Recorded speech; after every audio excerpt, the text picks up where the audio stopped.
بسم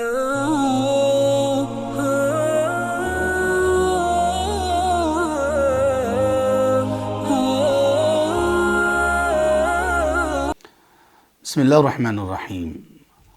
سوال یہ ہے کہ انسان کو، ایک مسلمان کو سب سے پہلے کس چیز کا علم حاصل کرنا چاہیے؟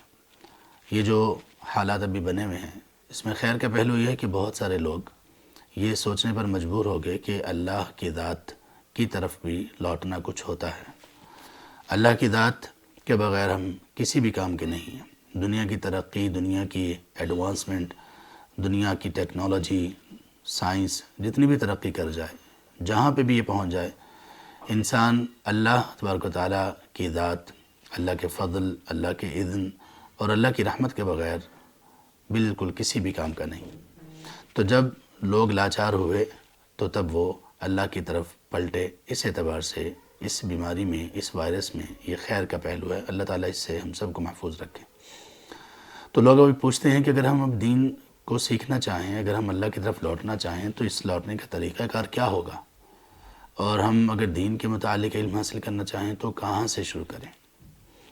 دیکھیے، اس کا جواب یہ ہے کہ ہم دین کے متعلق علم حاصل کرنا وہاں سے شروع کریں جہاں سے اللہ تعالیٰ نے شروع کیا۔ اس کا کیا مطلب ہے؟ اس کا مطلب یہ ہے کہ اللہ تعالیٰ نے اپنے رسول کریم صلی اللہ علیہ وآلہ وسلم پر سب سے پہلی وحی کون سی نازل کی؟ اور یہ پہلی وحی اس معاشرے میں، ان حالات میں نازل کی گئی جب کہ معاشرے میں گناہ کون سے تھے؟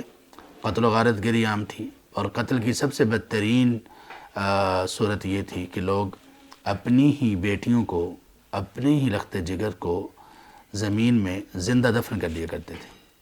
شراب پانی کی طرح پی جاتی تھی، چوری، ڈاکہ زنی یہ عام تھی۔ لوگ سفر کہیں پہ کرنا ان کے لیے محال ہوتا تھا سوائے حرمت والے مہینوں کے۔ اسی طرح سے برائی اور بے حیائی کے باقاعدہ اڈے موجود تھے۔ لوگوں کو معلوم تھا کہ فلاں گھر میں یا فلاں جگہ پر بے حیائی اور یہ سلسلہ برائی کا چلتا ہے۔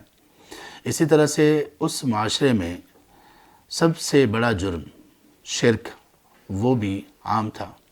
وہ گھر جو سب سے پہلے اس روئے زمین پر بنایا گیا اور جو صرف اور صرف ایک اللہ وحدہ لا شریک کی عبادت کے لیے بنایا گیا، اس گھر کے اندر اور ارد گرد 360 بت سجا رکھے تھے، اور لوگ ان کے سامنے سجدہ ریز ہوتے تھے۔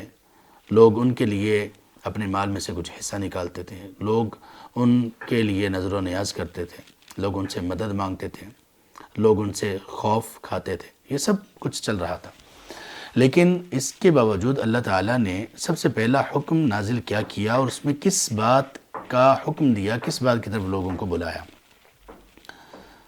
لگتا یہ ہے کہ پہلا حکم یہ ہونا چاہیے تھا کہ شرک نہ کرو، پہلا حکم یہ ہونا چاہیے تھا کہ بیٹیوں کو زندہ دفن نہ کرو، پہلا حکم یہ ہونا چاہیے تھا کہ پاکیزگی اختیار کرو، لیکن ایسا کچھ بھی نہیں ہوا۔ سب سے پہلا حکم اللہ نے نازل کیا، اعوذ باللہ من الشیطان الرجیم، اقرأ بسم ربک الذی خلق۔ کہا کہ پڑھنا شروع کرو، پڑھو۔ یہ ہے ابتدا ہماری۔ اب پڑھنا کیا ہے؟ اسٹڈی کیا کرنی ہے؟ حکم تو دے دیا، پہلی وحی 5 آیات نازل ہوئی، ان میں سے پہلی آیت اور پہلی آیت کا پہلا لفظ، پہلا کلمہ اور پہلا حکم اقرأ، پڑھنا شروع کر دیجیے۔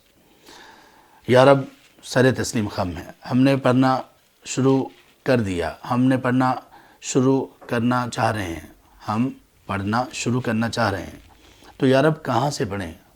ہم تو پہلے سے ہی پڑھ رہے ہیں، میں یونیورسٹی میں پڑھ رہا ہوں، فلاں کالج میں پڑھ رہا ہے، فلاں اسکول میں پڑھ رہا ہے، کوئی میڈیکل کر رہا ہے، کوئی انجینئرنگ کر رہا ہے، کوئی سائنس کر رہا ہے، کوئی کمپیوٹر میں ایڈمیشن لیے ہوئے ہیں۔ تو یا رب ہم پڑھ تو رہے ہیں، تو کیا پڑھنا؟ اللہ تعالیٰ ہمیں کیا پڑھانا چاہ رہے ہیں؟ اللہ نے اسی پہلی وحی میں ہی بتا دیا، اقرأ بسم ربک الذی خلق۔